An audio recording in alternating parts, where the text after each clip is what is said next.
Hi friends, welcome to PVK செல்லக்குட்டீஸ். இன்றைக்கி நம்ம பண்ணையில் பார்த்தீங்கன்னா ஆடுங்களுக்கு ட்ரீட்மெண்ட் தான் நடக்குது. என்னன்னு கேட்குறீங்களா? அதோ பாருங்கள், புகைச்சல் வருதா? அதுதான் ஃப்ரெண்ட்ஸ் ட்ரீட்மெண்ட்டு. எப்படின்னு கேட்குறீங்களா? அது இந்த ட்ரீட்மெண்ட் பார்த்தீங்கன்னா 3-in-1 கான்செப்ட். இந்த நம்மளோட பண்ணையில் பண்ணுறதுனால கொசுவும் விரட்டுது.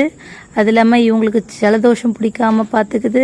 அண்ட் தென் இந்த மாதிரி கிளைமேட் சேஞ்ச் எங்கள் ஏரியாவில் பார்த்திங்கன்னா இப்போ மழையும் குளிர் காத்தமாக தான் இருக்குது.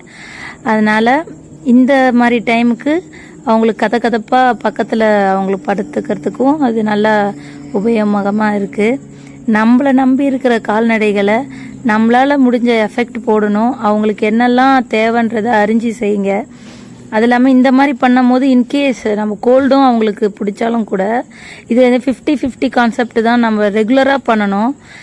இன்கேஸ் கோல்டாக இருந்தால் கூட அவங்களுக்கு இந்த புகைச்சல் போடுறதுனால தும்மல் அதெல்லாம் போயிடுது. தும்பல் மூலமாக பாதி போயிடுது. மீதி ட்ரீட்மெண்ட் நம்ம கொடுத்தாகணும்.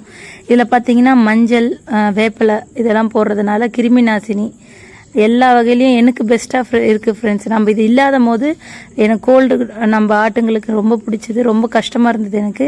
இதெல்லாம் போகிறதுனால பாதி தீர்வாக இருக்குது நம்மளுக்கு. இது பண்ணிட்டோம் அப்படின்றதுனால நம்ம சும்மா இருக்கக்கூடாது.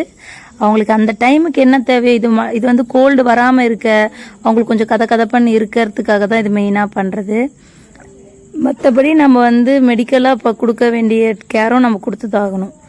ஆனால் இது எனக்கு நல்லா ஒர்க் அவுட் ஆகுது எல்லா வகையிலையுமே. அதனால் நீங்களும் ட்ரை பண்ணுங்கள். நம்ம சேனலை சப்ஸ்கிரைப் பண்ணுங்கள், லைக் பண்ணுங்கள், ஷேர் பண்ணுங்கள். எனக்கான ஆதரவை கொடுங்க. இன்னும் நம்ம பண்ணையில் பார்த்திங்கன்னா 2 ஆடு குட்டி போடுற மாதிரி இருக்குது. அதோட அப்டேட்ஸும் நான் கொடுக்குறேன் ஃப்ரெண்ட்ஸ்.